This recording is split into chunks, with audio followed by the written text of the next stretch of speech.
everybody. Welcome to Ball Knowledge, the podcast. We're doing a baseball episode today. Baseball season has just started, and so we got a lot to talk about. Yeah, for baseball, we brought Adam back. Adam's my kind of baseball nut. So if you want to talk about your experience with baseball, your history, and your team. I played baseball for 16 years. So, yeah, I played pretty much at every level except the major leagues. And I'm a Cardinals guy. I've been a Cardinals guy pretty much all my life. My team is currently 5-5, but that doesn't really mean a lot. It's been 2 weeks into the season. The outlook is, as always with Cardinals fans, horrendous. Our manager is still Ollie Marmol, and he is considered a terrorist with anyone that's got a 314 area code on their phone number. But we've finally spent some money in the offseason. We traded away one of our best players for a dude who can throw with his left and right hand. Fantastic. I hate my team. That's Amphibious, right? That's the word? I'm kidding. Yep. He was from the Mariners. We traded Brendan Donovan for Ciente. He can throw with his left and right hand. Good thing he's no longer throwing with his left, and he's still bad with his right. Hey, well, thank you for Donovan. He gave me a lot of hope the first at-bat of the year, but it's been downhill since. Well, good segue. You guys know me. I'm Benjamin. Diehard Seattle Mariners fan. A lot of people would consider that worthy of me going on a suicide prevention list, but I love them. I love my boys. I'm gonna keep watching them until the day I die, and they might be the reason I die. Who knows? We're less than 500 on the year, and Cal Raleigh has been in a slump, but got his first home run today, even though we lost. Only run we put up today. Only team to never make it to a World Series, which sucks when we're celebrating our 50th anniversary of being a team this year. So, yeah, pray for me. Maybe call another Etsy witch to bring us some good luck like last year. But, yeah, I brought my boy Anthony on. Anthony's my day one from the hot state. Anthony and I were on the Little League baseball team together. His dad was our coach. 2018 Giants, right? No, not 2018. Yeah, 2018. Dude, it was like 2016. Oh yes, 2016. That's right. Yeah, bro. Jeez. That's when we moved from Seattle to Arizona. Yep. Parentana Little League. I'm apparently one of Ben's day ones in Tucson. Proud to be. So I guess I'm gonna go into it. Yeah. So I'm a Giants fan. A very little league team that we played on. I forced my dad to name us the Giants since he was the coach. But on a side note, yeah, I'm a Giants fan. All San Francisco team. So I also, have the misfortune of being a 49ers fan, and I hate the Chiefs. But as for the Giants right now, 3-7. We have the first franchise to hire a manager with no professional experience, playing or coaching. That's going great, as you can see. I actually like the guy. I like what he did at Tennessee.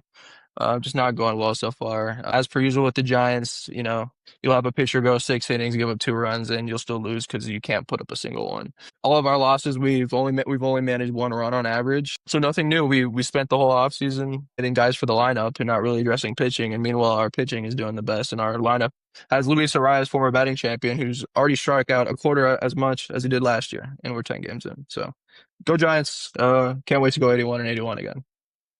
Yeah. Got my day 2, Jackson.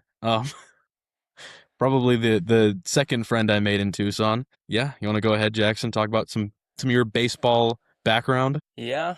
Well, I've never been one to keep up always with the MLB, but I've always loved playing. I played 8 years of baseball. I never played past Little League, though. I love baseball. I'm a big Phillies fan. One of the coolest things I did is I went to some of the NLCS games a couple years ago when they were playing here in Arizona. Unfortunately, we lost after being up a couple games, but, is what it is. But, yeah, diehard Phillies fan. Let's see if we can push through the playoffs this year. We always have some hope having some of the best hitters in the league and always a couple good pitchers, but, see if we can actually make a push. Yeah. All right. Well, the main reason I wanted to bring us all together today was because there's a big issue in the world of baseball right now, one that would take an expert to solve without a lot of problems, and that is the MLB's salary cap, or rather, lack thereof. Baseball has been an interesting sport for years because of the lack of a salary cap. Football has it, basketball has it, and it's meant to kind of even the tide a little bit. But I feel like it's been only in recent years that we've seen this big of a talent discrepancy between the big market teams and the small market teams. We just watched Kyle Tucker go to the Dodgers this offseason, and that caused riots within the baseball circles. That's a team that's coming off a World Series victory that was pretty dominant. They had a dominant run. Otani's fantastic. But, there's a huge discrepancy right now. It feels like the Yankees and the Dodgers and the Mets just have a better roster because they have more money to spend. And that doesn't seem fair, but if you add that salary cap, it's going to cause a lot of problems for the players. Everybody's saying that if the salary cap is put into place, then we miss a season of baseball because of a player strike. Adam did his research for us. Adam, what's your takeaway? Like, is there a solution? Well, to start, like the easiest port for non-baseball knowers is if you were to say who has spent the most money in the NFL, who would have won? Like right now, last year, for the first time ever, we predicted who was going to win the World Series based off of payroll. If you did that for football, the Saints would have won the Super Bowl the last 3 years. Baseball does not reward teams for having good contracts. Baseball rewards people who are willing to spend. The bigger issue right now with baseball, that's not the salary cap, is the salary floor. The Athletics owner has had a $58 million roster for the last 4 years, and he has taken home the $142 million that they've gotten for media rights deals. That he's just pocketed that money. His unwillingness to spend that money for betterment to players has deteriorated that franchise. I mean, they're moving to Las Vegas. So the bigger thing to me is having a salary floor. Now, technically, in the MLB, there is a soft cap. It's $237 million. If you spend over $237 million, you have to pay the luxury tax, which we have in all sports. You have to pay a luxury tax if you go over the cap. But that doesn't matter. Andy Cohen, the owner of the Mets, he's paying out $150 million between Juan Soto and Francisco Lindor. That's half of his cap right there, a season. It doesn't matter, though, because he's going to pay over every single season. The biggest issue right now with that is the competitive imbalance. The A's, every year, they're not going to be competitive. They're not going to spend that money, so it doesn't matter. You see these small market teams like the Milwaukee Brewers go and draft phenomenally, train their players phenomenally, develop phenomenally, and get to the playoffs almost every year. They played the Dodgers last year, got demolished, but they're not spending that much money. They're spending $150 million maybe total. Their willingness to spend money doesn't even matter. So right now, the two big issues is the salary floor and the salary cap.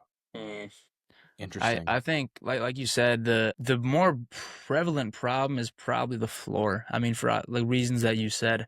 With the way the revenue sharing works, I mean, the small market teams keep getting money and they just keep pocketing the cash, right? And the only stipulation they have in the rules for this revenue sharing money they get and for the luxury tax money they get is just has to be used for the betterment of the team. And that could mean new bathrooms for all the MLB cares, right? And so they're just not using the money in the right way. And so I think, like you said, the first thing needs to be the floor, which, the players don't like the cap and the owners don't like the floor, right? And what most people don't also know is that there is a soft floor as well as the soft cap in the MLB, but it's not enforced. Like, I think the first year they put it in place, like 2016, and there was 3 teams who spent under the soft cap, and there were complaints filed and put in 2016 about these 3 teams that have just sat there. They have not looked at the cases. They've not done anything in 8 years. So, I mean, they just need to buck up and do something. It's soft, but way too soft. I don't think the solution is having a hard cap. No one will like that. That'll just cause a lockout or a strike.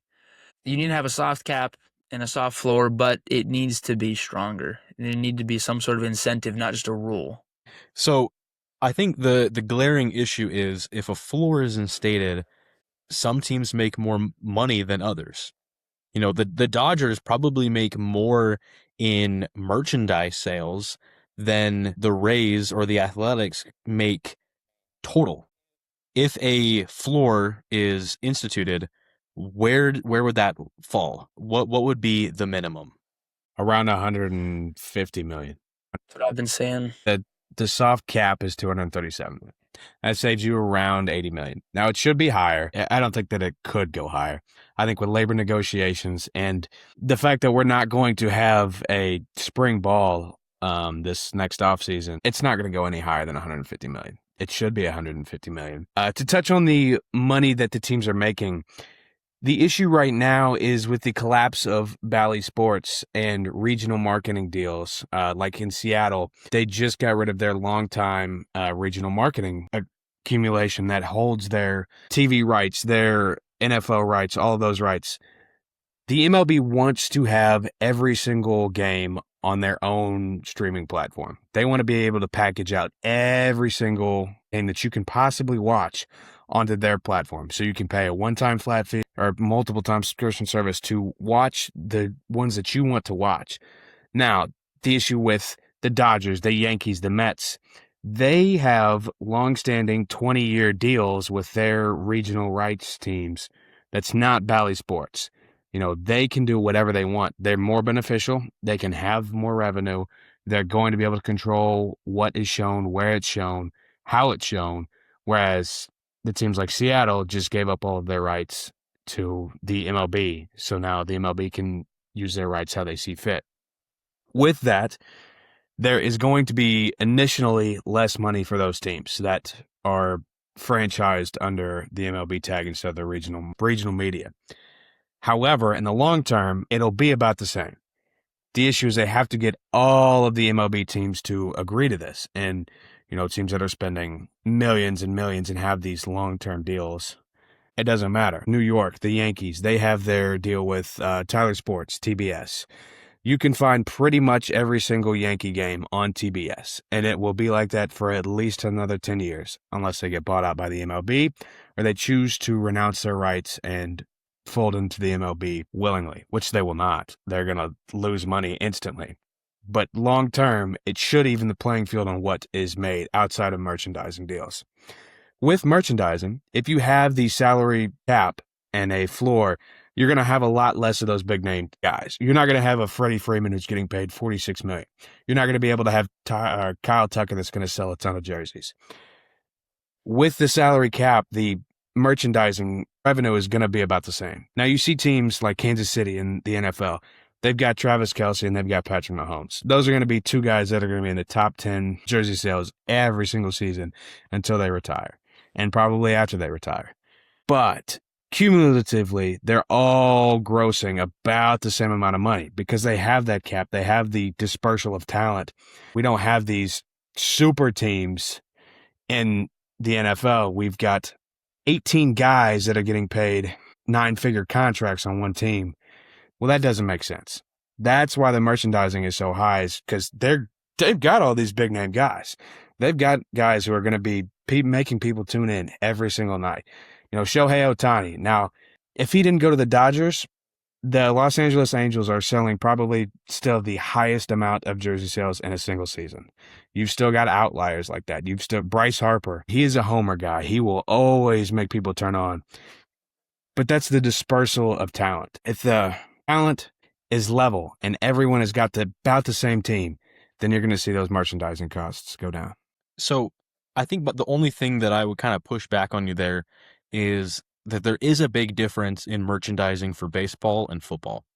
And that's that in baseball, it matters less about which team you're repping and more about, hey, this is a classic look. You know, like you can see a Yankees hat or a Dodgers hat in public, and your first thought isn't, oh, they're a Dodgers fan. You know, it's kind of like when you see a Nirvana shirt. You know, you don't think, oh, they must like the band Nirvana. No, it's a cool logo. I think that's the difference between baseball and football, is that some of those hats are basically brands. And I think that's especially the case for the Dodgers and Yankees, where I think that they're still going to be selling way more merch than the average team solely because of the brand. The Dodgers? The Los Angeles Dodgers. Outside of Los Angeles, you see people wearing Dodgers merchandise? We're West Coast guys. Oh, yeah. You go to Latin America, Oh my gosh, they're That's all insane. Dodgers fans. That's insane. Yeah. Well, Yeah. that's insane. That's because they're fans, though. That's not like because they want to rep the look. No, they're not Like, fans. They'd never watched baseball in their life. I Maybe get it's the just a West Yankees. Coast thing. Maybe it's a West Coast thing. Yeah. Well, we see it a But lot here in there are Arizona. Dodgers hats everywhere. Yeah. They're growing their international presence. Like Japan is only ever growing, and I think they have a great presence with the Latin population, like fan base. So I mean, they're just like the Yankees. That's not, I just want to wear the look. Like the Yankees, I mean- understand. Like, I'll buy a Yankees hat and wear it and not be a fan. But, like, I think no LA's one kinda outside of getting Los there. Angeles that's not a fan of Los Angeles is wearing an LA Dodgers memorabilia. I think you were mistaken, my friend. Yeah, I think That is you're what wrong. happened. No Because way. I think That is what I There's think no to way. Ben's you. points, like they have the Dodgers themselves as a franchise, like they have uniform collaboration with Murakami, which is a hype beast brand. Like this, like speaking to the Dodgers as a brand, like there is something to that. They're getting in that direction of being like the Yankees, like with the logo. I think it's up there. Yeah. I mean, when it comes down to it, these teams, they're all making a ton of money. Even like, I mean, I'm looking at this graphic right now. The team that made the least amount of money in total revenue in 2024 was the Athletics. They still made $257 million as an organization, which would be above the cap. Not by much, obviously, right? Like they're not bringing in boatloads of cash. They can afford to pay players more than Is that a total 80 profit? I'm seeing 2024 revenue for the organization of the Oakland Athletics. No one will 24? ever know the total profit of an Yeah. MLB team. There's no books, there's no accounting like there is with the NFL and the other sports. MLB is the Wild West of the big three. Oh, yeah. No one will ever see what they actually bring in. I think a rough estimate is probably around $300 million, but there's $200 million dispersed to each team by the MLB automatically for licensing rights. So automatically they're making $200 million, and all of that $200 million should go to the players. Now, their revenue should probably go to the players as well, but right out of the gates, their regional media rights all gets paid out to the owner flat every December 2nd after the collective bargaining agreements on December 1st. Isn't the regional media stuff, I thought that was split 48% went to the team or players. It goes straight to what should be their salary cap. Yeah. But the owner gets to pocket whatever is not used, which is often why they think that split is what it is. So, like the Athletics owner took $80 million because he had a $40 million roster. He paid $60 million over the last 2 years. And this year's is $40 million. And he's going to take home probably another $100 million. And the 60 goes to stuff like renovations or bathrooms or food cost and the stadium, stuff like that. I've heard ideas thrown out there talking about how it would obviously have to go in conjunction with putting in a good floor, but the divvying up the luxury tax more weighted towards the teams with a smaller market, with a smaller revenue, so they can actually compete more and they don't have the excuse, right? The excuse to not spend on their players. And if they don't spend on their players, they could have punishments, right? Like that could be in the draft. They could be, if you go below the cap, you lose your first round pick, you're the 30th overall pick, whatever it is. There's all kinds of punishments that it could be, but whatever it is, it needs to be stronger. And, I mean, like you said, the Dodgers and the Yankees are going to make way more than the Athletics every single year. So, I mean, it could be redistributed that way and give them a shot. But at the same time, the biggest thing needs to be these owners have to pay players. And if they don't, they need to be punished. Because when it comes down to it, a lot of the owners just don't care. All they want is money. And that's the problem. All they want is money. If we can take away their money, threaten their money, then they'll listen. They'll change. Yeah, that's absolutely true.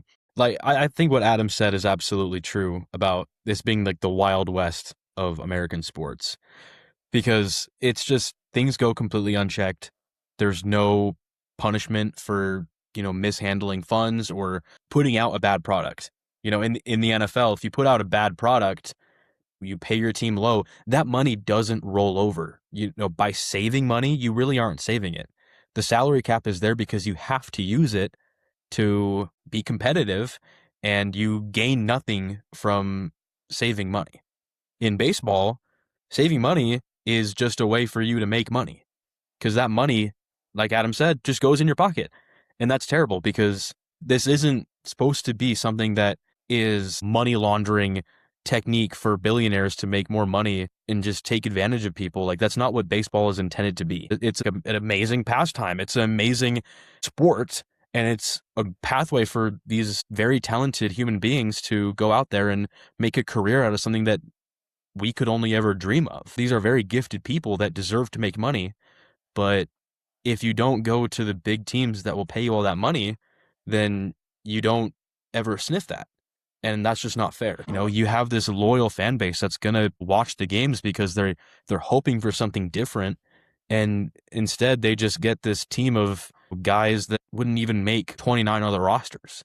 And that's just not fair for the fans. It's not fair for the city that they abandon. And it's not fair for the players. It's just wrong. How do we find something that's in the middle where we don't lose a season of baseball? You got anything, Anthony? I don't know, man. I see. I have an interesting perspective as a fan of a team that honestly has the payroll to spend and just doesn't. Seems to be kind of just bullied out of the free agent market. As for, the salary floor, but honestly, what I kind of look at it as is, I think there's only like at this point where we're at a select group of teams that impending free agents even want to go to just competitively, regardless of payroll or obviously money talks, but when you think really of being an impending free agent, think about being Kyle Tucker, right? Like, are our teams up there? Like, New York is the New Yorks, Los Angeles. I mean, those are really the big three. But you think of like your other teams like Philadelphia and Atlanta and Houston. They're also kind of perennially playoff teams. That's not where your big ticket,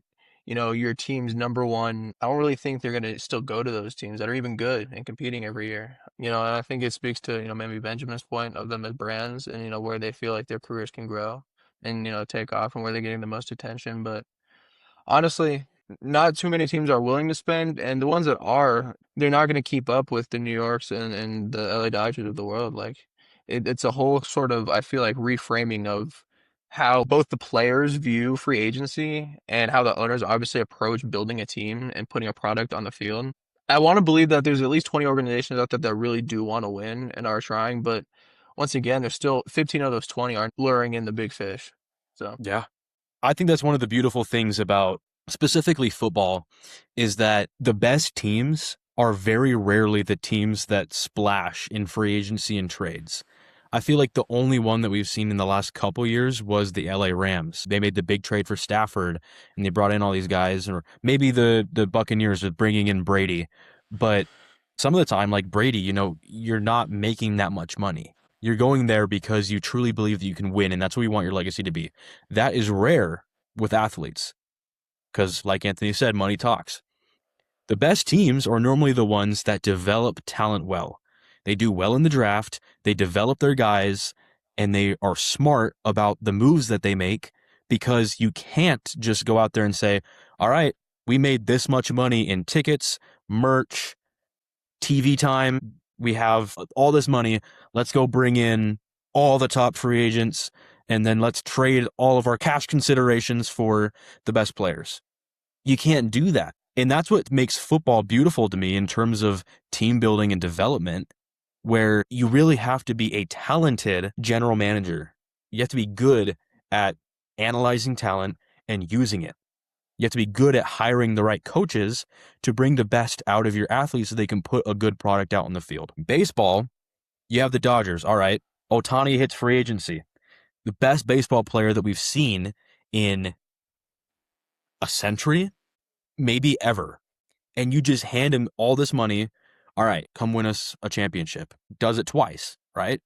I mean, the Kyle Tucker thing lighting the league on fire really does feel like an omen of things to come if this doesn't get addressed, because there's no skill involved in that. You don't have to be a good general manager to see a guy with Kyle Tucker's resume and say, look, here's what I can offer you. That doesn't take any talent. What takes talent is drafting a guy late, developing him into a star. I know that my team does that. That's how we've gotten where we are. Most of our guys that are really good are homegrown. You have your Julio Rodriguez, you have your Cal Raleigh, Brian Wu. Like, most of our stars we developed. or we traded guys that we developed for guys like Josh Naylor. We're not a team that's going to be that great of a prospect for a free agent because it's a historically bad team. But when you can develop your guys and make a World Series push, that's when you begin to become an attractive landing spot. But that's hard to do when you're going up against teams like the Dodgers, like the Yankees, and the Mets are probably going to be a big deal this year. It's just not that common anymore because of the lack of a salary cap and a salary floor to, incentivize teams to actually be competitive. One of the things I was seeing was that we could make incentives for small market teams to re-sign their own players for the money that they deserve. Because I mean, they have deals now where you can re-sign the guys you drafted, you've developed for well below maybe what they deserved, but there could be incentives in place. Because Julio Rodriguez, he re-signed, that's awesome, but not everyone's gonna do that. They might go make more money at some places willing to pay him, but I mean that could be something that could help because what happens if Julio ends up being the guy who's loyal to the franchise for 15 years, whatever, and then you get a couple other guys, it then becomes the hotbed where you want to go, young talent, right? Maybe not the perennial large market team that will always have that chance, but if there can be some sort of incentive, gifting draft picks, whatever it may be, to these teams that re-sign their talent for what they're worth, could be at least some sort of boost to those small market teams. I like that. Adam, what you got? So a lot was talked while I was taking a little break. I was listening to all of it. Here, we'll start with Kyle Tucker. So Kyle Tucker last season, all right, so he did fine. He batted for 266. He had 22 home runs. He had 73 RBIs. All right, that's okay. 73 RBIs is okay. 22 home runs is okay, but it's not $50 million a year. Why it's not $50 million a year? Because his market wasn't $50 million a year. His market was 40. The projection was for him to make $40 million on the high end. The Dodgers said, you know what? We'll just pay him $10 more million just so we can get him. That's ridiculous. I've loved baseball my entire life. I hated when we put in a pitch clock because it felt like we were rushing the game. I understand why we did it, and I like it now. But I am a big believer of don't change the game that I love. This is ridiculous. It gets to a point. I used to always say, hey, there's no reason to have a salary cap. The Dodgers are giving a dude who barely hit 22 home runs and 73 RBIs $50 million a year. Almost a third of a season's difference in production from Cal Raleigh to Kyle Tucker. And Kyle Tucker got paid $50 million a year. I think a big issue with the reason they do things like this is how much a young player is under team control. So for those who don't know, you have to be in the league and have 5 years of time served to earn arbitration. Arbitration is a number that you submit, and the team that you are playing for submits what they think you are worth to a third party, and the third party determines what you are worth. And you get that for 2 years. So you've got 5 years of at least being under contract for renewable deals that are $800,000 a year. Like if you're a top prospect, Paul Skeens is getting paid $800,000 a year until he hits arbitration in a year and a half or 2 years, in which he'll ask for $30 million, and the Pirates aren't going to give him $30 million, and he's going to go join the Dodgers. If he were to file for arbitration, he almost certainly gets arbitration. They are going to say that he is worth that amount of money. But the Pirates aren't going to sign him. He's one of the best pitching prospects we've ever seen. Yeah. Under 2 ERA for an entire season. And he's 23? I mean, that is insane. And he's going to be paid $800,000 a year to be the best pitcher in the NL for the next 3 years. The AL for the next 3 years. That's ridiculous. The amount that a young player is under team control has always stemmed how much they're going to ask for free agency. Kyle Tucker, his best years were when he was under team control for Houston, and he was getting paid $800,000 a year when he was with the Cheaters. And now that he is a big boy, got his arbitration, after your 2 years of arbitration, after your 5 years of team control, renewable contracts, you can then become a unrestricted free agent and sign with wherever you want. So you're 7 years into the league at this point, and now you can ask for the money that you think you deserve. So you see guys like this going to teams that they know they're going to pay. Kyle Tucker knows that the Dodgers are going to overpay for, I'm going to say it, he didn't play that well last year. He did not play $50 million worth last year. That is insane. You can't blame the guy for taking the money from the Dodgers No, absolutely not. And not when there's no restrictions. Yeah, and your Skeens comparison, it's like, are we going to be mad at Skeens for taking that money from the Dodgers if he does? Absolutely not. No. Absolutely not. Go win a guaranteed championship. Yeah. And you're a Cy Young winner. You're dating Livy Dunn, and she's the breadwinner. That as a man, that doesn't feel right. You go make that money from the Dodgers, right? Like, you cannot be mad at the guy. It's going to be the same scenario for Detroit's Scooball. Scooball is going to be up, and Detroit's not going to pay him, so he's gone. They've got too much money on their books, which doesn't even make sense because there's no cap, but for Detroit standards, they're not going to pay him. As soon as his arbitration is up, he's gone. He's going to probably go play in Philadelphia. They'll spend the money, or he'll go to the Mets. He'll go to one of those East Coast teams. He's from Washington. Bring him home. I don't think so. No, I don't think so. I think they're going to I don't think we're big enough market. What did they just pay J-Rod? Oh, dude, J-Rod's on like a 12-year contract. So it's not a lot of money, but it's like guaranteed. 210 over 8. Yeah, like that's ridiculously low when you put it against like the Juan Soto contract. Yeah, right? well, because he was also in baseball hell for years. He was playing in Washington by himself. No Bryce Harper. It was him and 45-year-old Steven Strasburg. Like, he had no support. And then he was like, oh, yeah, I can go make money somewhere else. I'm going to force a trade. I'm going to go get 4 other prospects. That's a big thing I was going to touch on earlier, but forgot to. Only league where you cannot trade draft picks. There's no trading draft picks. You have to pick where you're at. Now, you can trade that pick, which we see all the time happen. But, like, you have to pick a player before you trade someone. There's no trading spots. You can't say, hey, I'm going to mortgage my future and go in on a Paul Skeens. It's I'm going to send 3 of my farm guys over to the Pirates, 3 okay guys to the Pirates, and we'll be fine. The issue with the Dodgers is they're very good at drafting and very good at developing. So their farm, their AA, their high AA, their low AA, their AAA, their single A, all fantastic teams. I mean, if you look at the top 100 prospects, they've got 7 on there. They can trade those guys away for, Julio Rodriguez at any time if they wanted.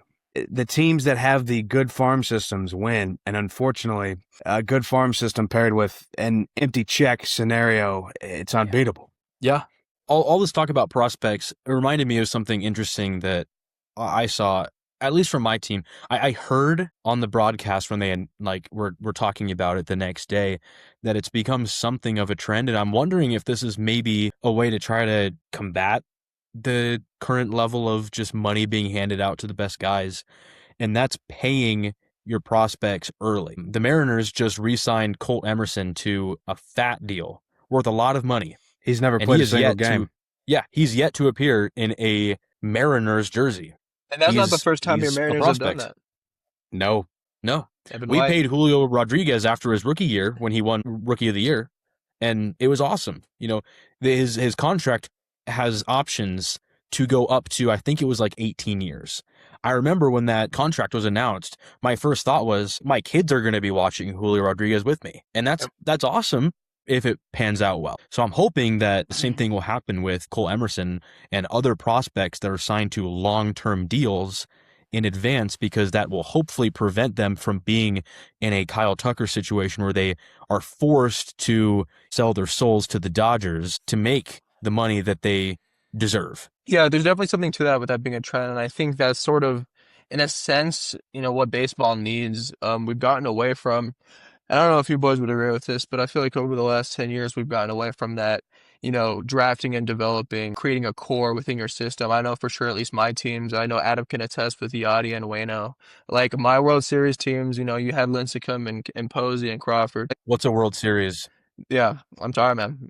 I won't know for a while either. So, but it's just developing that core. And Fortunately, I think a lot of teams are starting to do, what we're talking about now. The Orioles with Basayo, the catcher, and then, the Red Sox with Roman Anthony and Christian Campbell. Like, you're kind of hedging a lot of your future, right? Or at least, your payroll for years to come in these prospects. But these are blue chip, A-tier prospects, and these prospects are only getting better over the years. These prospects come out of college even better and better. Pitchers throwing harder, and you got hitters hitting the ball farther. These players, we're only going to see the next Rowan Anthony. There's going to be a next wave of Roman Anthony. There's going to be a next wave of these Skeens type players, and I think we're only going to start seeing these teams dishing out double digit year deals to their 19, 20-year-old prospects to at the very least be able to keep them as a trade chip once they've matured and developed, and best case scenario be with them through many playoff runs over over a decade. But yeah, I'm glad you brought that up. If a salary cap is not put in place, hopefully this is the solution. Hopefully this is a way,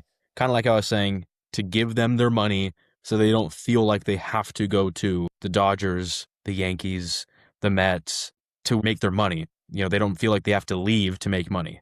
Hopefully this creates a culture of, hey, look, we're paying you this money. We're putting together something. We just need you to believe in it. The issue with that is it sometimes backfires. Last year, the Cubs, which I'm okay with because I would rather than be hindrance, gave Pete Crow Armstrong in the middle of his breakout year a 6-year, $115 million contract. And after that, he fell off a cliff. He was the MVP candidate for about a year and a half. They gave him that contract, and he fell off the face of the earth. Now, he's doing okay, but through 10 games on his $30 million a year, he has 3 RBIs and 8 hits, and his average is 211. So he's barely above the Mendoza line, making $30 million a year. They went out of their way to do this and say, hey, we're going to give you this money now so that you stay with us. It has not turned out well. What happens, Benjamin, if Seattle does this and he never plays, or he never lives up to the 8 years, $115 million that he's getting? Yeah. I mean, like Anthony said, at the least, it's a trade piece. I think of guys like, Jared Kelenic. A lot of upside. You can ship him off and say, look, didn't work out for us, but maybe you guys are the team that can turn him into what he's supposed to be. Get him off the books, get something in return, rinse and repeat. It's not pretty, but it's far better than seeing the same teams be good every year. It's boring. It's in my opinion, the only solution I see going on that has a possibility of defeating that. Will it happen? No. I'm sure that these billionaires are going to meet together in a boardroom and say, how do we get around this? And they're going to figure something out. But it has a chance right now. And at the very least, maybe you can start building a culture that free agents can buy into, and you can go on some kind of Cinderella run. We'll see. Just to, not to be like Debbie Downer, but, my belief for the longest time is that we're inevitably heading for like the lockout. I think at the very least, we're going to have a delayed season next year.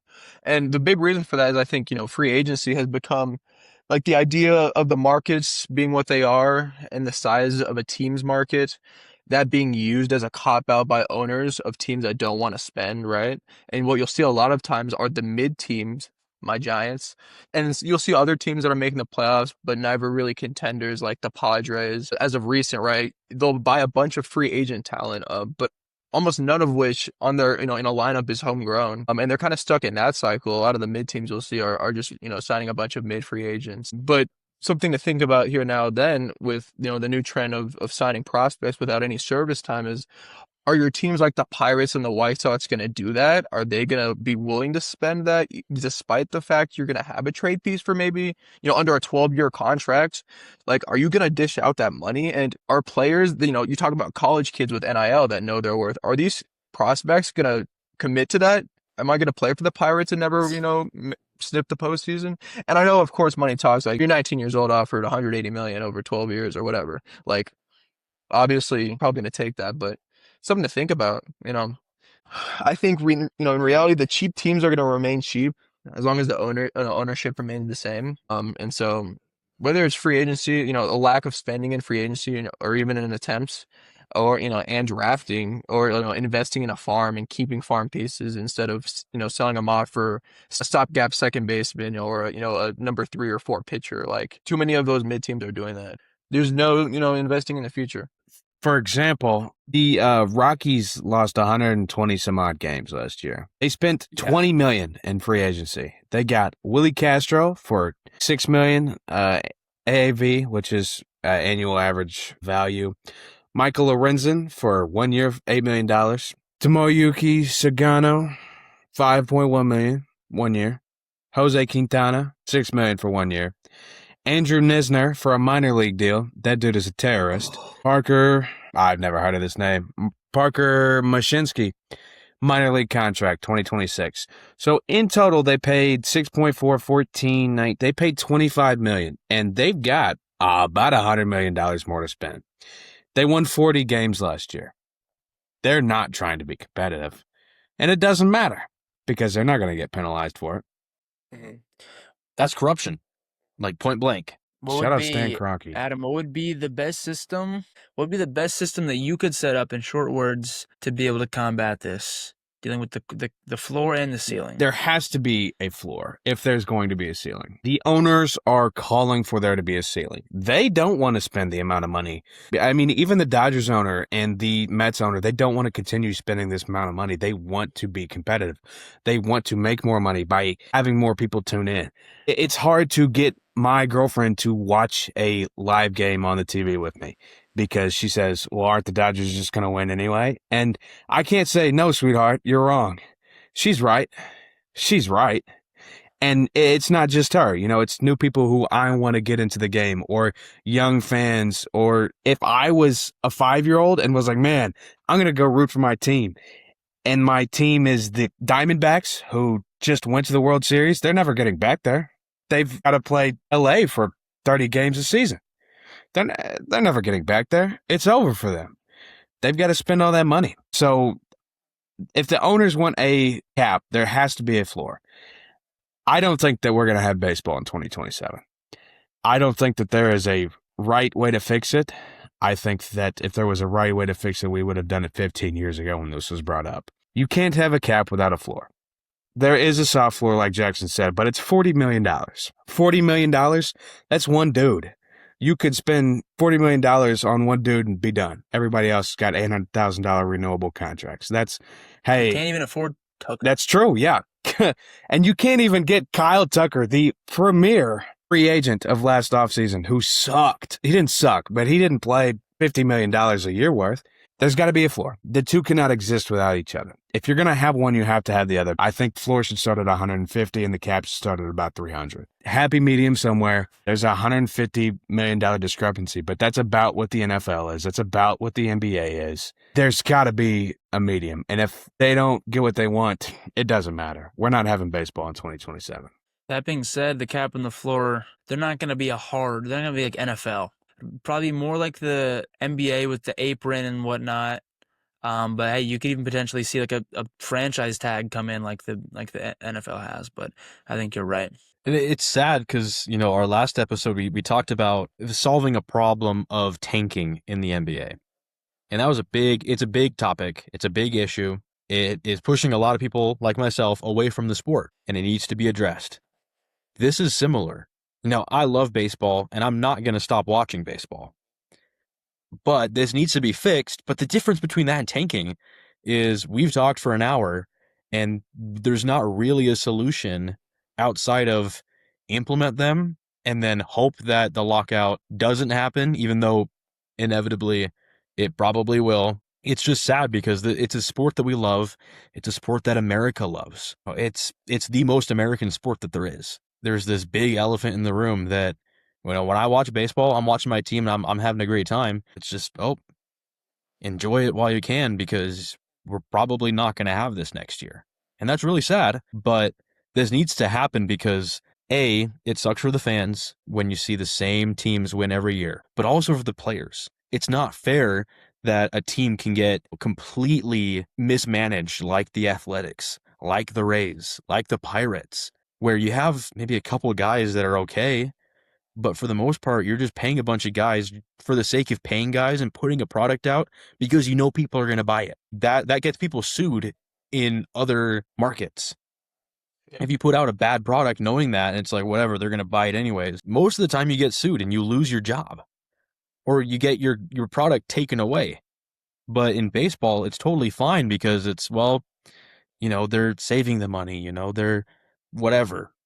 That's not really the way that it should work. That's not fair for the player, and it's not fair for the fans. So I hope that it gets resolved. My idea, I think, is perfect, but I didn't talk about it because I don't think that they'll ever agree to it. I think they should adopt the NBA rule where if you don't use it, you can't take it with you. It's just gone. If they did that with the MLB and they removed the ability for the athletics owner to take home that extra surplus, then I think we have the competitive balance again. You're going to have the teams that are like, well, if I can't lose this money, I'm going to might as well spend it. If I'm not taking it with me. So at least I want my and that's team how to you be make money competitive. off of that money, is by putting it to use and putting out a good product. Yeah. Yep.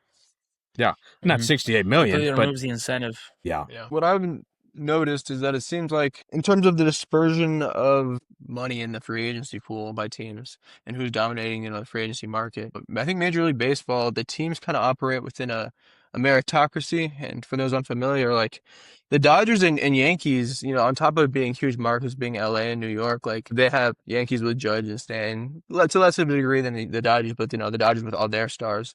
What makes those teams good and watchable, and like what's drawing in the new generation of fans, like the players on those teams. You got Judge and Shohei on the cover of everything. That's Dodgers, Yankees. So like when you have The when you're reigning MVPs. yeah, something I would posit maybe is, maybe you have a star tax and you're penalizing teams for having a lack thereof. Maybe you say, hey, each team has to have 250 million plus contracts, or whatever number you say, 40 million. If you don't have two of those contracts, you're penalized. And if you're a team that has over 6 or over 5 $40 million contracts, then you're going to be penalized. But, you have to have some happy medium. You got to have these players with big contracts, because right now you have Pittsburgh fans going to the ballpark and buying the MLB TV scam passes for the season to watch Paul Skeens, right? And they did when McCutchen was Rookie of the Year. But when these players leave, they're not going to watch anymore. To keep, these kind of big ticket players, and, the first 2-3 tiers of players that are fetching those sort of contracts, you got to have some balance of where those players are going, right? You can't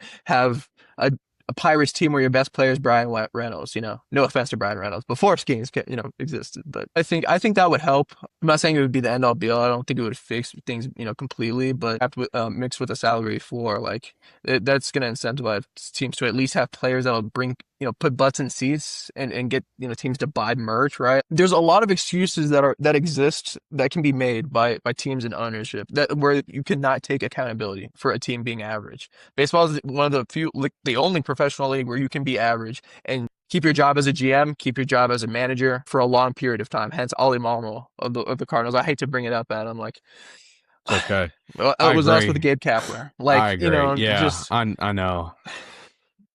All right, boys. This is a pretty bittersweet episode, because if you're listening to it, it sounds like we hate baseball. But all of us love baseball, and I know that. Baseball is a beautiful sport. I think baseball is like an art form in a lot of ways. But there are some serious things that need to be resolved for it to become what it should be.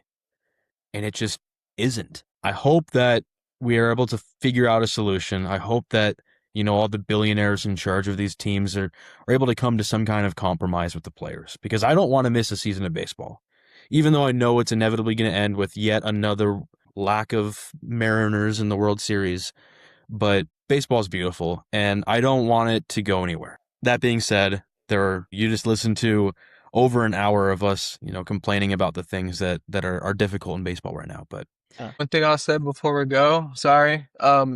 Fortunately, baseball is ever growing right now, and so that's one thing going for the sport. So, despite corrupt ownership within the league, and that's something obviously that we need to address, baseball is growing, and so that's why it's important now more than ever that we address these things. But also another thing I would say is, fans of other teams that are not the Dodgers, like, it's okay. We can hate the Dodgers because they're good.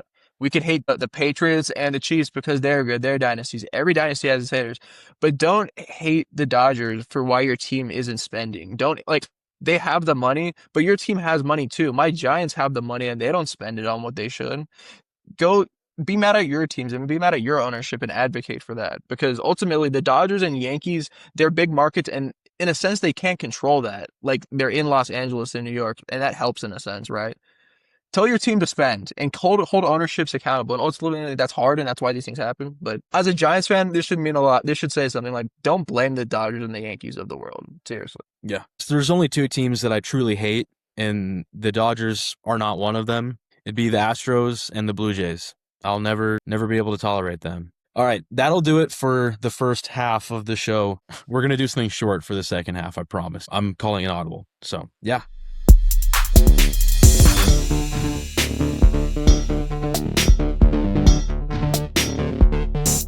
Hey, welcome back. We're doing a little pivot just because that first segment was so long. We're going to be doing some football stuff just real quick. This should be a lot of fun. We're going to be creating 7-on-7 rosters, but we're going to be drafting fictional characters to fill in these slots. So we're going to do it snake style in the order that I have it set. So Adam, with your first pick, who are you taking and what position are you throwing them at? The purple Monstar is going to be my center. All right. Explain your pick to me, Adam. I just think the way that the purple Monstar plays the game, a real lunch pail guy, real gritty. I can have him in my locker room. That's who I want to be, snapping the ball to my quarterback. I would let the purple Monstar date my daughter. Hey, you're here first. Bold strategy to take the center first, but I like it. I like it. I like it. I like it. Ball isn't put in play without a center. All right, Jackson, you're up next. Yeah, I need to think. Bro's dying over here. Fictional characters. I just thought of a good one. I think I have my quarterback. I've got some heaters lined up, man. I'm not Yeah. gonna lie. 3 wide receivers? Is that really how 7-on-7 works? You got 5? Oh, never mind. I can't read. Yeah, that's right. You're right. Lock in. Wide receiver 3 is going to be a slot wide receiver, by the way. So for what it's worth. Okay, are we doing XYZ, or are we just having 2 boundary in 1 slot? 2 boundary, 1 slot. Okay, Yeah. fair enough. Okay, I got a character. All right. With my number 1 overall pick, I'm going with a guy who's got range. I'm going with a wide receiver who can probably snag any ball that is thrown in the air. Spider-Man. That was going to be my first round pick. Oh, Spider-Man. yeah. He's That's dropping true. the ball? I don't think so. Sticky. No. Yeah. How do you tackle him? He knows where everyone's coming at. No. Yeah, no, that was going to be I was going to take my quarterback and then come back and take Spider-Man. So, yeah, good pick. All right, Anthony. I'll stay in the Spider-Verse, to be honest, and I like Adam's strategy of centers, because when you think centers, you need a gritty, first one in, last one out type of guy, a guy who's, going to be a wall. And who better than Kingpin from Spider-Man at my center? I put in the K before you even finished talking. I knew it, bro. That guy's humongous. Yeah. That is a wall. Yeah, and I think nobody's getting his through. arms might not be long enough to snap it, so we might have to work on that, right? But like comparatively to his body, but I think he'll be a wall. So yeah, Good pick. Nobody's getting through him. All right. With my first round pick, at my quarterback, I'm taking Buddy the Elf. Buddy the Elf, if you know your film, this guy throws actually- lasers. If you guys He's like remember the 6'7". snowball fight, Holy cow! Yeah, yeah. fair enough. Yeah, no, that's my quarterback, and I feel like he's a leader. He's got a little bit of Mendoza in him, that was just that jolly personality that everybody wants to play for. I'm building my franchise around Buddy the Elf. It's a good pick. It's a good pick. I mean, you just watch the film. That's all you gotta do is watch the film. I never seen someone wing a snowball like that man with that accuracy. True, absolutely true. Nailed then- that kid. On my, snaking back around, I'm going to take my next guy, and I'm pivoting. I'm going Miles Morales at my wide receiver. He's not as experienced. He has a lot less experience, but, he can do everything Spider-Man can do. now is Jackson gonna have to define which Spider-Man his is? Because White. we don't really. Oh, My 3 wide receivers are Andrew Garfield, are Tobey Maguire, and Tom Holland. all right. He took Peter Parker. I'm assuming Hello, he took Zendaya. Peter Parker. All right. And is the Miles screen. Morales pick being vetoed? No, I pick mean- Miles Morales. That's all yours. Yeah. You picked a pubescent Spider-Man. The dude weighs $130, man. Hey, you, know what? have Devonta Smith on your real life team, so I don't want to hear about it. I don't want to hear say, about about it. the same weight. It's pretty similar to Miles Morales. Hey, dude, all I'm saying is you don't have to be physical if you can jump over everybody and catch the ball no matter where it is. All right. Anthony, your I next have an pick. idea. I have a theory. Okay. Well, I've been thinking over here, and I look you had one on my blank because of your blasphemous pick, Ben, to be honest. But It's a great pick. all right, bear with me here. I'm gonna have to go with Henry Rowan Gardner from Rookie of the Year, the baseball movie.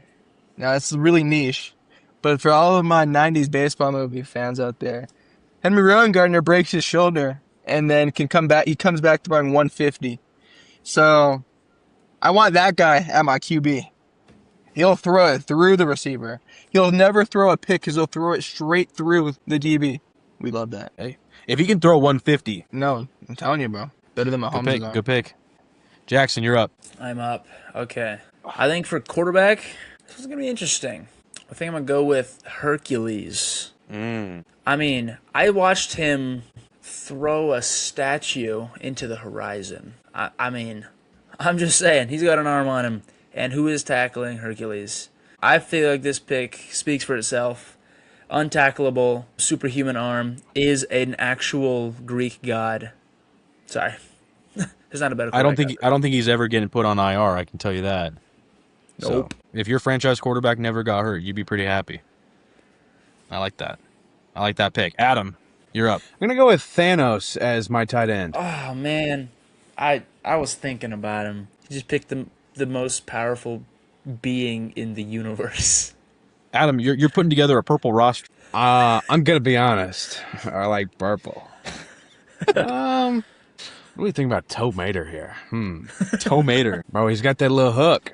I don't know. Let's see. Tomater We'll go with the super spy gear, the jet boosters. shout out to Spy For Kids. sure. Let's see. Arm I'm gonna strength. go. I've got two That's an Iowa really good Hawkeye. picks on here That's a daughter. that I don't think you all are gonna get. So I'm gonna go with Elastigirl at my wide receiver 1 Ooh. from The Incredibles. Thank you. I was thinking about that. That's a good one. You slipped into two universes there that I have guys on my draft board. I almost picked someone as a quarterback in that universe. Thanos beat all the Avengers 1,000,082 times. They made a movie about the one time he lost. That's my tight end. Ooh, that's cold though. That's cold. He lost once and they made a whole movie about it. That's They made yeah. two movies. That's True. true. Wow. All right, Jackson, you're back up. All right. In the same vein as last girl, I was actually thinking of, as you were saying, I was thinking of a couple players there. I think I got to take him now that I know that you're looking at him. Or looking at least the universe. I'm taking running back Frozone. Frozone. I'm sorry. but he's That's breaking everyone's ankles. devious. I like Oh, that. and I his, like are that. his like freezing powers gonna like freeze the gaps in the line, and he's just gonna have a hole the whole time? Hey That dude man, might be- all I know is he's doing anything he can. Who's touching him, bro? You can't walk on ice. Only Frozone can. Hey, I like B, the cut this Frozone out. pick. I like the Frozone pick. All You right. know, I've got a fantastic, surprising yeah. pick coming up. That I think is gonna be a sleeper. So be ready. All right, Anthony. All right. When I'm looking for a running back, I'm looking for sort of like a bulldozer, Derrick Henry type of guy. And I thought, who better to fit that mold than Paul Bunyan at my running back? Ooh. Who's bringing him down? Who's bringing That him is a down? gritty, first in, last out type of guy. You know we're getting in the deep holes when we're going American folklore. Yeah. He don't go to a facility. He chops trees. All right, I'm back up. At my tight end spot, I'm taking the man Yeah, that Maui from Moana. God. Oh, That's a big boy. That's a big boy. That's on my list too. That was my That's next a- pick, but I didn't think you were gonna get him. God, man. He's Peter. big. He's fast. He's strong. He's everything you want in a tight end. He's a Polynesian. Who's stopping Polynesian? Yeah. the Palomalu type archetype. At my running back, I'm taking prime Lightning McQueen. Lightning McQueen can not only outrun you, but he can run you over. He's the fastest in the league. Hey, Yeah. Jackson Storm might have something to say about that. Lightning McQueen. I'm trying to build a roster of guys that I think are leaders. Yeah, and Buddy Jackson the Storm was Elf. definitely juicing. He was on gear for sure. Yeah, he was on that Barry Bonds. Real. So, Hey man. all right, Anthony. What you want? All right. Well, okay, I have my quarterback. So basically, I need receivers. I think the biggest pitfall, and honestly, I know y'all touched on this actually at the last episode. A big pitfall with the wide receiver spot is the tendency to become a diva, and so I'm not going to be looking for any of those tendencies among my wide receiver core. We're sticking with the daughter daters. We're sticking with the stand-up guys. I think in The my daughter slot, daters. I think in my slot, I'll go with Sonic the Hedgehog. I think he can kind of fill that gadget role. Ooh. A la Deebo Samuel Right. before the Big Macs. We're gonna be doing end arounds, jet sweeps. Not the biggest guy, but he's shifty. Yeah, I love it.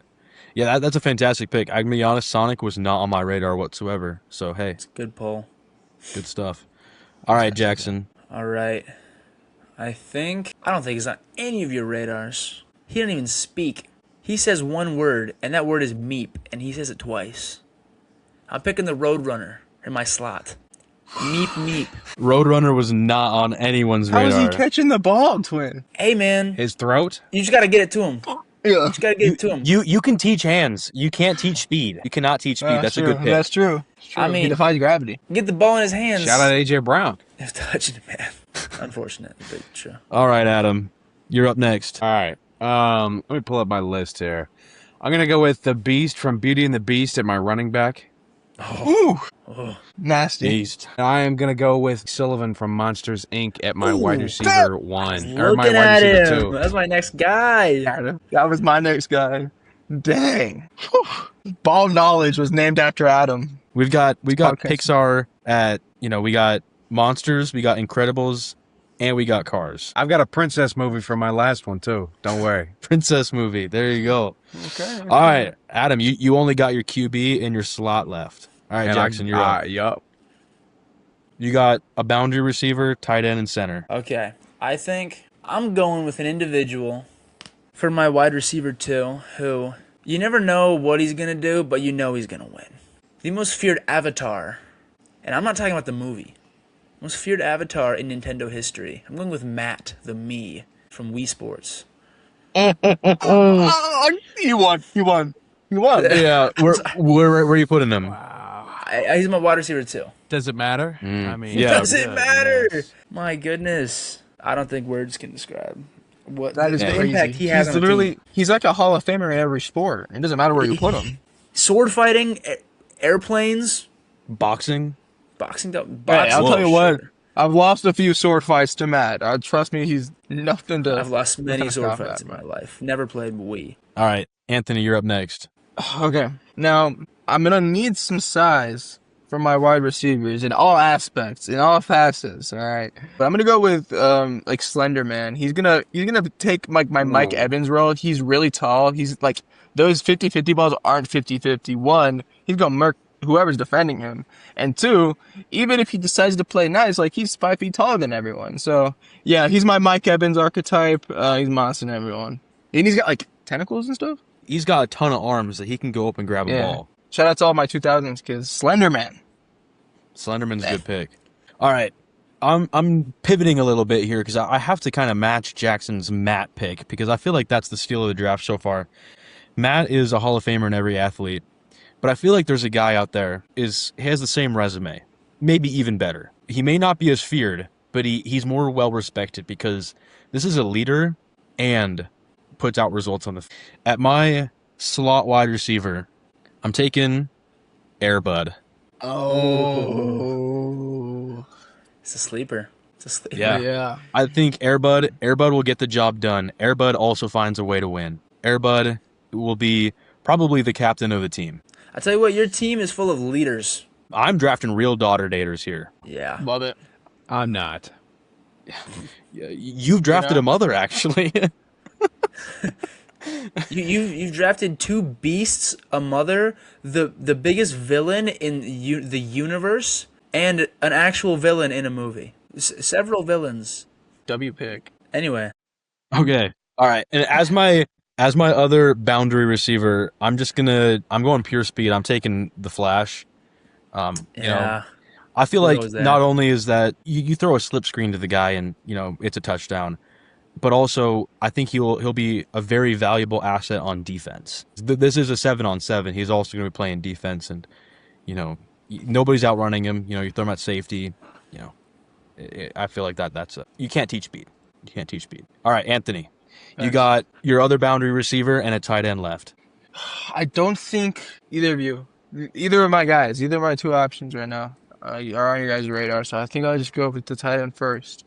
And I think the tight, out of the tight end spot, you're really looking for, a man of steel, an Iron Man, a guy that's going to be able to go out there and take all the snaps and, withstand all those hits. And so, when I think strength, I think Steve from Minecraft. He's carrying around, stacks of obsidian, stacks of, diamond ore. We're talking solid gold blocks. His inventory, he's deep in his bag. But not only that, he's strong. Talk about the face of a franchise. Like, he knows how to handle the limelight, a la Kittle, a la Kelsey. These guys know how to be faces of a franchise. And so, I want that. Yeah. That's a good pick. I certainly did not have that on my board, but I was thinking about taking the baby zombie at my slot wide receiver just because of the speed. But It's agile. the size is just not Get you. optimal. So We're not talking Jack Black, by the way. Not Jack Black, Steve. Hey, it might be better, arguably. one interesting thing is Steve's height. You talk about how much he can carry, but But a block in Minecraft is a meter, so he's 3 meters, or is a meter. So if he's 2 blocks tall, he's 2 meters tall. 6 oh, feet. okay. Not bad. Yeah, that's only that's like 6 Bigger feet. than me. Never mind. Yeah. All right, Jackson, you're up next. Alrighty. This is maybe my best pick. Better Maybe than Matt. Better than Matt. Maybe better. I'm picking a guy with just raw athleticism, rage, who just wants blood, and maybe the best abs in animated history. I'm going with Tsetse the Lion from Madagascar 2. Bang. Holy pole. Oh my gosh. That's crazy. Yeah. That's TC. wow. That's my tight end. Jackson, I'm glad the Madagascar movie was on your radar, because that's not the character I was thinking of, but yeah. Woof. I like Yeah. that. I mean, That's an still insane anyone in his pull. path. Tsetse the Lion. Enough said. All right, Adam. You have your slot receiver and your quarterback left. So for my slot receiver, I am going with Shadow Man from The Princess and the Frog. Oh, Recently rewatched gosh. that one. That Holy character lips. has It's a aura. cold son of a gun. That's That is a aura. cold dude. They don't do All movies right. like that anymore. Like they don't No, they don't it's have guys like that. fantastic. Fantastic. Who thinks of that? Man. Pure aura. And he's like 7 foot, and he's fast, and he can teleport. Yeah, okay. And he's got friends on the other side. He does have friends on the other side. My quarterback, I think, has overlooked and shocked he's not been picked. From the hit series Backyard Baseball, at my quarterback, I'm going Pablo Sanchez. Pablo Sanchez. Oh, how did no one think of that? One could argue he's better at baseball. More of a Hey, baseball guy. it Don't you translates. think? It translates. I mean, I was a quarterback and I played baseball. Yeah, there you go. Tom Brady played baseball. Oh yeah. Patrick Kyler Mahomes, Murray. world champion. Kyler Murray. John Elway. List goes on and on. AJ Brown was drafted to Yeah. play baseball. I keep seeing the. Maybe that's what he should be doing right now. Yes. Skill is for hands. All right, Jackson. You got your center left, and I'm praying you don't take my guy. I don't think I am, but maybe. This is a universe that was brought up last round. I'm picking the Iron Golem Yeah, Iron Golem. from Minecraft as my center. Oh yeah. I've been thinking He'd about be this guy doing for a damage. while, and then once you said Steve, I was like, oh, this guy might be on the radar now. But I think the Iron Golem, he's just an unstoppable force in the middle. He's kind of Kingpin vibes. He's just a big wall, beats him in his path. Good pick. Good pick. I actually that's a tremendous pick. I feel like if you're going to take a center from the Minecraft universe, I think it has to be Iron Golem. Yeah, that's good. All right, Anthony, you got a boundary receiver left. Yeah. For my boundary receiver, I'm gonna have to go with A-Train from the Boys. It's just the Black Flash, so I don't really know what his superpower is. But I think he's gonna have that speed you need on the boundary. He's not gonna go down. Any would-be tacklers, they're not gonna see him, and they're not gonna live to tell the tale. So give me A-Train, really another unstoppable force out of my wide receiver position. But black. Yeah, that's good. That's a There good you go. pick. That's a I good needed pick. some diversity on this team finally. I mean, I'm not counting Slender Man. He's mostly white, so. Heck yeah. The only Heck white yeah. person I have is a woman. Yo, ultra diversity awesome, team over here, Adam. We love Adam. All right. For his diversity. At my center, I was thinking about I'm drafting off of skill and leadership. And when I was thinking about my center position, I think I have to go with the greatest leader in movies.